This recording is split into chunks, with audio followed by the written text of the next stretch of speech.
ஏன் ஒரு மாதிரி இருக்க? ஒண்ணும் இல்ல. உன்கிட்ட ஒரு விஷயம் சொல்லணும். இப்ப வரைக்கும் நான் அதை பத்தி தான் யோசிச்சுட்டு இருக்கேன். சொன்னா என்னாகுமோன்னு பதட்டம், சொல்லாம போனா தப்பாயிடுமோன்னு பயம்.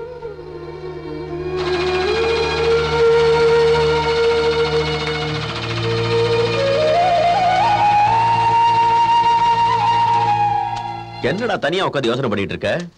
இப்ப நீ தனி மனுஷன் இல்ல, உன்னை நம்பி ஒருத்தி இருக்கா. அவளை பத்தி கொஞ்சம் யோசிடா. என்னடா நீ அந்த பொண்ணுகிட்ட ஒரு வார்த்தை கூட பேச மாட்டேங்கிறியா? சின்ன சிரிப்பு கூட சிரிக்க மாட்டேங்கிறியா? என்கிட்ட கம்ப்ளைண்ட் பண்ணா.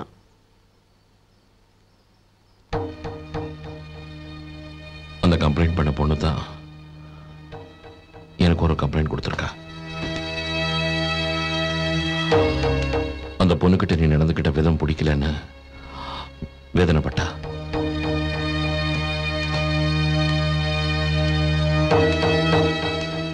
அப்படின்னு அந்த பொண்ணு சொன்னாளா? ஆமா.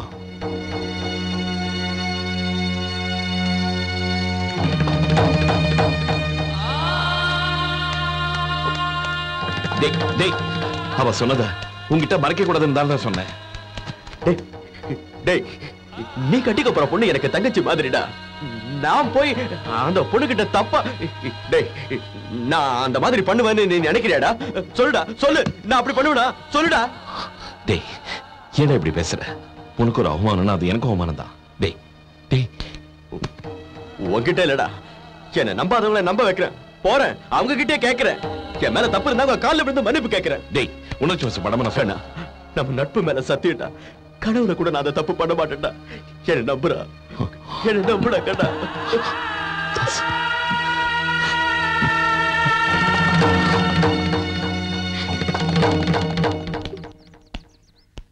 அவ என்ன தப்பு செஞ்சாலும் என்கிட்ட வந்து சொல்லிடுவான். அப்படி அவனால சொல்லாமலே இருக்க முடியாது. நீ தேவையில்லாம அவனை தப்பா புரிஞ்சுக்கிட்டு இருக்க. நம்ப கண்ணா, நான் உங்ககிட்ட சொன்னதெல்லாம் நிஜம். முதல் தடவையா உன்னை காரணமா வச்சு அவன் என்கிட்ட வந்து அழுதான். சத்தியமா சொல்ற, அவன் கண் கலங்கனா என்னால தாங்க முடியாது.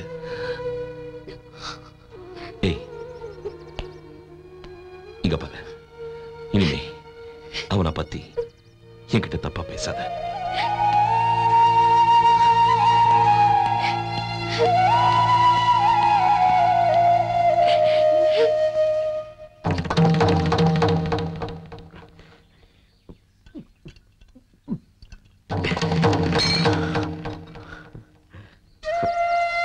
சங்கீதா, என்ன மன்னிச்சிடு. என்னங்க இது? என்ன மன்னிச்சிடு. ஐ அம் சாரி. இப்படி உட்காருங்க. என்னாச்சு உங்களுக்கு? நான் பாக்குறதுக்கு தான் ரவுடி மாதிரி, ஆனா என் மனசு முழுக்க வெங்கலம் மாதிரி. வேணும்னா தட்டி பாரு, டுபு டுபுன்னு சத்தம் கேட்கும். என் மனசு பூரா மீனாட்சி மட்டும்தான் இருக்கா. மீனாட்சியை தவிர எந்த பொண்ணு என் மனசுல இல்ல, சத்தியமா. நான் ஏதாவது தப்பு பண்ணிருந்தா நேரா என்கிட்ட வந்து கேளு. ஏன்னா நீ என் நண்பனை கட்டிக்க போறவ, உனக்கு அந்த உரிமை இருக்கு. என் நண்பனை கட்டிக்க போறவ எனக்கு தெய்வம் மாதிரி, தெய்வம் மாதிரி, தெய்வம் மாதிரி.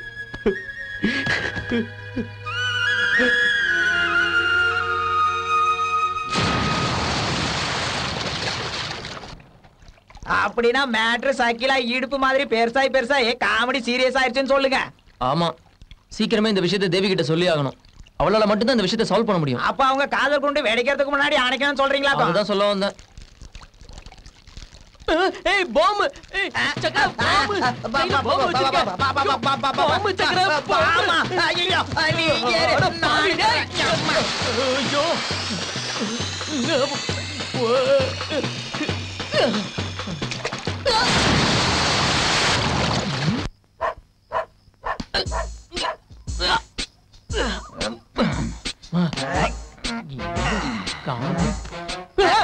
நான் தானுங்க. இப்படி திருட்டுத்தனமா பின் வழியா வர்றதுக்கு முன் வழியா வரலாம்லாங்க. வாசங்க பார்த்தாங்கன்னு வச்சுக்க, என்ன பிச்சி உன்னை நச்சிருவாங்க. அப்புறம் எதுக்கு இந்த நேரத்துல போயிட்டு காலையில வரலாங்க. எங்க போற? வா. சீக்கிரமே இந்த விஷயத்தை தேவி கிட்ட சொல்லி கண்ணன் சார் காதலை காப்பாத்தணும், இல்லனா அவரு காலி. அப்ப தாசே க்ளோஸ். அடங்கோப்புறானே. கத்தாம வா, பூனை மாதிரி நட. என்ன இது? போனேன்னு சொன்னீங்களங்க, அத கேரக்டர்ல இன்வால்வ் ஆயிட்டேன். தப்பு ஓ மேல இல்ல, பாம் மேல. அது வெடிச்சதுனால உன் உடம்பு கருப்பாயிடுச்சு, மூளை பிளாக் ஆயிடுச்சு. அது சரிங்க, இருட்டுல யாரும் நம்மள பாத்துற மாட்டாங்களே. இப்ப நீ இருக்கிற கலர்ல மூன் லைட் இல்ல, சன் லைட்ல கூட யாரும் உன்னை கண்டுபிடிக்க முடியாது. வா. அந்த அப்புசாமி பார்த்து கண்டுபிடிச்சிட்டான்னா கிறுக்கு பசங்களை கூட்டிட்டு வந்தா இப்படிதான் கேணத்தனமா பேசிக்கிட்டு இருப்பாங்க. வர வர உங்களுக்கு கொழுப்பு கொஞ்சம் போயிட்டு இருக்கு. கத்தாத, நாய் மாதிரி இங்கே நிக்கணும்.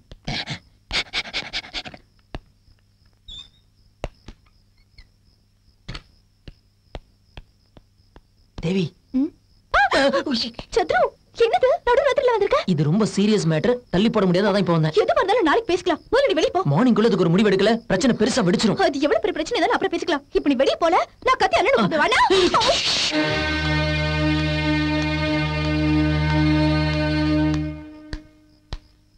நல்ல வேலை தாசார் நம்மள பாக்கல, தப்பிச்சிட்டோம், மாடிட்டோம்.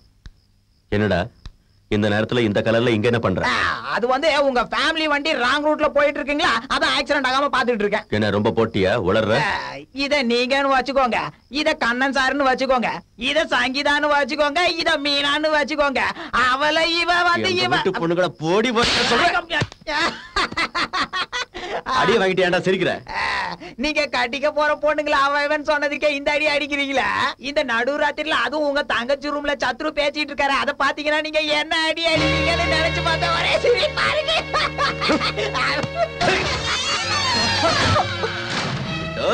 சார் கோபப்படாதீங்க சார், நான் என்ன சொல்ல வரேன்னு கேளுங்க சார். சார்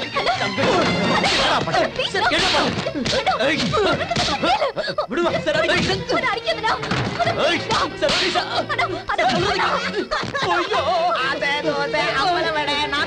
எப்படி எங்க எடுத்துட்டு போறீங்க? ஐயோ, வண்டி வருது, வண்டி வருது. சாமி நிறுத்துங்க, நிறுத்துங்க, நிறுத்துங்க. அவ தாண்டவ எதிர்க்க வர மாதிரியே இருக்கு. நிறுத்துங்க. ஒரு வழியா தப்பிச்சு. இது ஆபத்தாண்டவ இல்லை, எவகண்ட.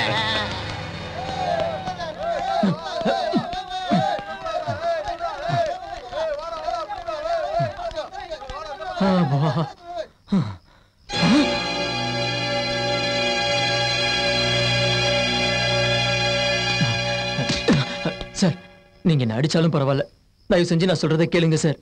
ஒரே ஒரு தடவை கேளுங்க சார். ஏடா இப்படி அடிக்கிறீங்க? தள்ளி போகடா. ஏடுங்க, இப்ப நான் கொஞ்சம் விவரமாவே சொல்லிடுறேன். எடுங்க, இதோ என் கழுத்தை புடிச்சு நெரிச்சானே இந்த தடி பையன், இவனை நம்ம கண்ணன்னு நினைச்சுக்கலாம்ங்க. இதோ கை வலிக்காம வயிற்றுலயே குத்துனானே இந்த கபோதி பையில தாசுன்னு நினைச்சுக்கலாம்ங்க. இதோ இந்த குள்ள பையில மீனாட்சின்னு நினைச்சுக்கலாமுங்க. இருக்கிறது யாரு? இதோ இந்த பையனை வேணா சங்கீதான்னு நினைச்சுக்கலாம்ங்க. மேட்ருக்கு வரலங்க. இவருக்கும் இந்த பொண்ணு மேல ஆசைங்க. ஆனா இந்த பொண்ணுக்கும் அந்த பொண்ணுக்கும் இவரு மேல ஆசைங்க. அவ்வளவுதானுங்க.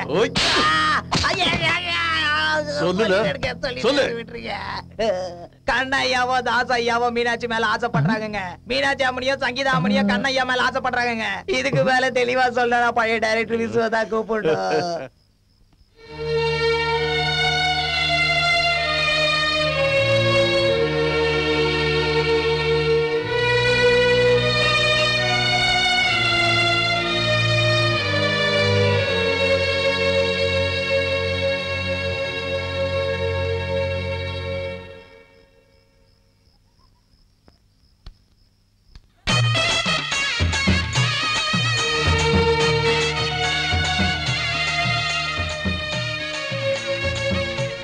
சாரி மீனாட்சி, நீ சொன்னப்பவே நம்பாம போனது என்னோட தப்பு தான்.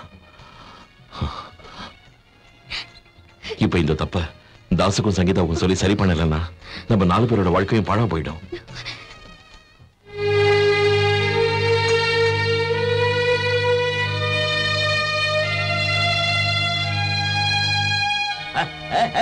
கண்ணா வா வா, நீ இங்க வந்து ஒரு குத்து குத்து.